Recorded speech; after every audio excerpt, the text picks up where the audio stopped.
Señores de la luna, tápense los oídos, porque los chillidos de la burguesía van a llegar hasta la luna. La causa de las amenazas contra nosotros, el petróleo, el petróleo, el petróleo. Solo unidos tendremos patria. O la patria es grande, o no es patria.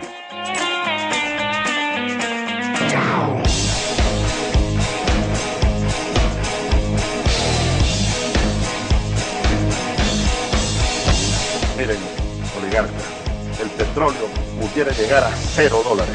Les garantizo que esta revolución no se detiene.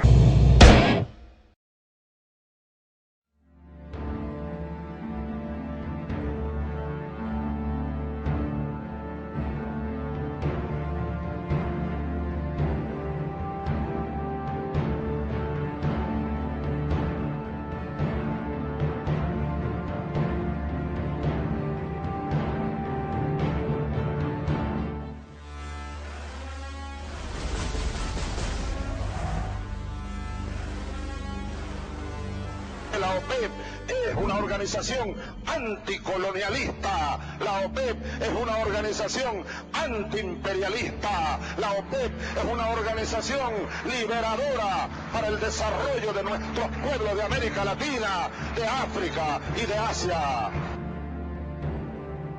El hidrocarburo más preciado del mundo está en Arabia Saudita, Irán, Irak, Kuwait, Venezuela, Qatar, Libia, Emiratos Árabes Unidos, Argelia, Nigeria, Ecuador y Angola.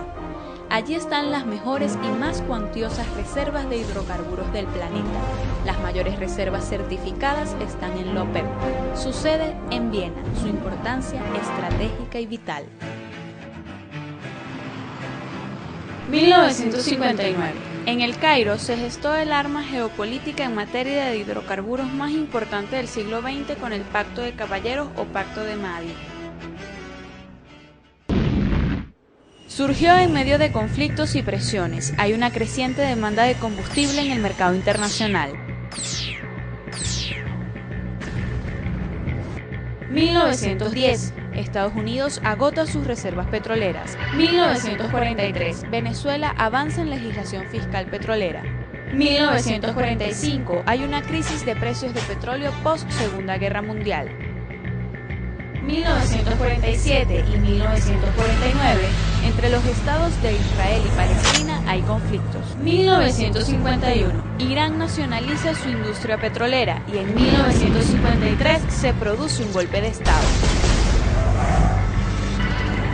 1956. En Egipto, crisis en el canal de Suez. En Reino Unido, British Petroleum anuncia reducción de precios del crudo. ¿Cómo nació la OPEP? La OPEP nació, lo sabemos, por allá por 1960, en el marco de las intensas luchas que en todo el mundo se libraban Buteflika contra el colonialismo.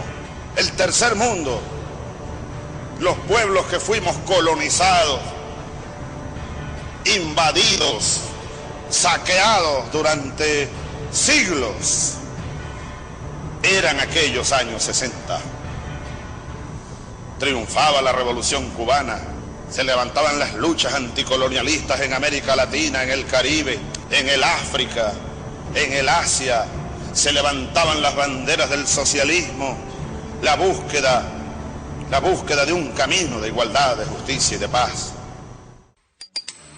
Nació la Organización de Países Exportadores de Petróleo, con la participación inicial de Irán, Irak, Kuwait, Arabia Saudita y Venezuela.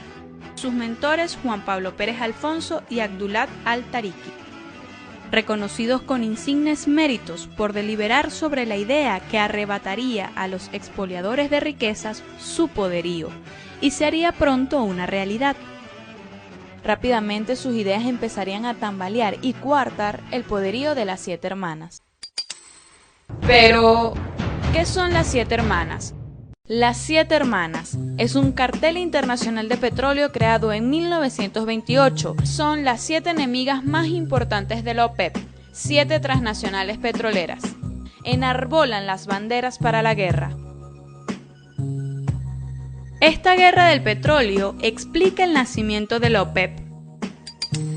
En los primeros años de la creación de la OPEP, los precios del barril eran de apenas $1,50. Eran fijados por las compañías extranjeras que controlaban los mercados. La OPEP nace así y comienza a cambiar de manera progresiva el panorama. Comienza de manera leve, progresiva, a cambiar el mercado. Nuestros países toman el control soberano de su recurso natural. Nuestros países entonces tienen o toman en sus manos la potestad de decidir algo que no era nuevo, el sistema de cuotas que la OPEP comenzó a establecer.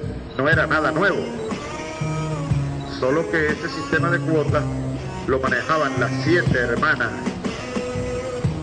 y los países dueños del recurso natural no participaban para nada en la fijación de aquellas cuotas. Cuotas que ellos manejaban, las grandes transnacionales petroleras, bueno, para responder, o mejor dicho, respondiendo a los mandatos de sus casas matrices y de los países dominantes. Finalizando la década del 60 y en la década del 70 ocurren hechos históricos importantes. En la Declaración de Viena de 1968 se suscribió el derecho inalienable de todos los países miembros a ejercer soberanía permanente sobre sus recursos naturales para el provecho de su desarrollo nacional. Que desde ahora hemos tomado la decisión de expropiar el 51% de los activos de las compañías petroleras francesas. El siguiente paso histórico fue la nacionalización de las industrias de hidrocarburos. 1968, Argelia. 1971, Libia e Irak. 1975, Kuwait y Venezuela. 1970, la OPEP concentraba 90% de las exportaciones de petróleo del mundo y su participación en la producción total mundial pasó a un 41%. 1973, la OPEP fija el precio de referencia mundial a $5,12 por barril. 1973, primera crisis de precios del petróleo provocada por embargo petrolero a Estados Unidos y Países Bajos por apoyar a Israel en la guerra entre Siria y Egipto. 1974, Estados Unidos pronto crea la Agencia Internacional de Energía para acabar con la OPEP. Con esto, inició la búsqueda y el desarrollo de nuevas fuentes petroleras fuera de la OPEP. 1979, segunda crisis de precios del crudo se produce como consecuencia de la revolución iraní. Luego vinieron los años 80, vinieron los años 90, como dice Joseph Stiglitz, los felices 90. Y sabemos lo que ocurrió. Se acaba la bipolaridad mundial, cae la Unión Soviética, se levanta victoriosa la bandera del neoliberalismo y de la hegemonía mundial imperialista de los Estados Unidos. Se congelan buena parte de las luchas del tercer mundo. Viene, el Washington Consensus y con ello el enfriamiento de la OPEP. 1986, tercera crisis de precios del crudo provocada por la pérdida de cuotas en el mercado mundial. 1990, cuarta crisis de precios del crudo con la invasión de Kuwait por parte de Irak. 1993, Venezuela aplicó la apertura petrolera y perdió soberanía política en materia de hidrocarburos. Y precisamente uno de los asesinos de la OPEP estaba dentro de la OPEP. Uno de los países cuyos gobiernos actuaban, decíamos anoche, como un verdadero caballo de Troya dentro de la OPEP, eran los gobiernos venezolanos, y especialmente los gobiernos de los 90. Aquí gobernaban los grandes intereses internacionales dominantes en el continente. Una PDVSA secuestrada, pues, actuando como caballo de Troya contra Venezuela misma y contra los países hermanos de la OPEP. El comandante Chávez inició su mandato en 1999. Recibió un país rico en recursos naturales, pero saqueado por políticos corruptos que le negaban al pueblo lo que legítimamente le correspondía. Los países más desarrollados del mundo, encabezados por los Estados Unidos, arremetieron contra la OPEP. Yo recuerdo las expresiones de un presidente norteamericano llamado Ronald Reagan. Dijo un día: pondremos de rodillas a la OPEP. Y lo lograron.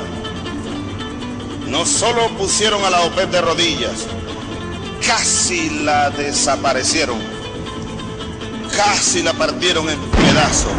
Por esto, se concentró en ejercer una política petrolera acertada para fortalecer a la revolución bolivariana. Su acierto inició con una gira presidencial por los países petroleros y en consecuencia realizaron la segunda cumbre de jefes de Estado y de Gobierno. En esta reunión se ratificaron los principios, objetivos y estatutos originarios. Tenemos que unirnos mucho más de lo que hemos estado en los siglos anteriores.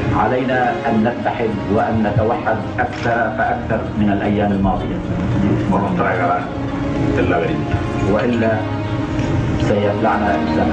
Pronto el discurso antiimperialista del líder venezolano sería aceptado en el ámbito petrolero, por su compromiso para defender e implementar la política originaria de la plena soberanía petrolera en Venezuela y en la OPEP. 200 años después, aquí estamos nosotros, concentrados en esta Caracas bolivariana, para seguirle diciendo no al intervencionismo norteamericano en nuestra tierra. La OPEP no quiere guerra, la OPEP no quiere atraso. Incluso pensando cosas, uno pudiera decir que la OPEP, las siglas de la OPEP, pudieran ser extendidas espiritualmente. Digo, Organización de Países Exportadores de Petróleo, pero no solo de petróleo, Organización de Países Exportadores de Paz, Organización de Países Exportadores de Progreso. Esa es nuestra organización. Queremos paz. El rescate de PDVSA, la recuperación del ingreso fiscal petrolero, la derrota del golpe de Estado en el 2002, el incremento de la inversión social en Venezuela y en los países arrollados por el capitalismo, la creación de la Oficina de Inteligencia y Política Petrolera en Viena, la creación de la OPEP del gas, forman parte del enorme legado que deja el presidente Chávez en materia de hidrocarburos. Esto fue posible a partir de la intensa y decidida batalla que emprendió el líder de la revolución bolivariana para derrotar el dominio de la tecnocracia y las transnacionales. Ese imperio caerá este siglo. Estoy seguro, la tumba del imperio norteamericano está abierta. Llegará el día de enterrarlo para bien del mundo, de la esperanza de un mundo de iguales, de paz, de justos, un mundo en equilibrio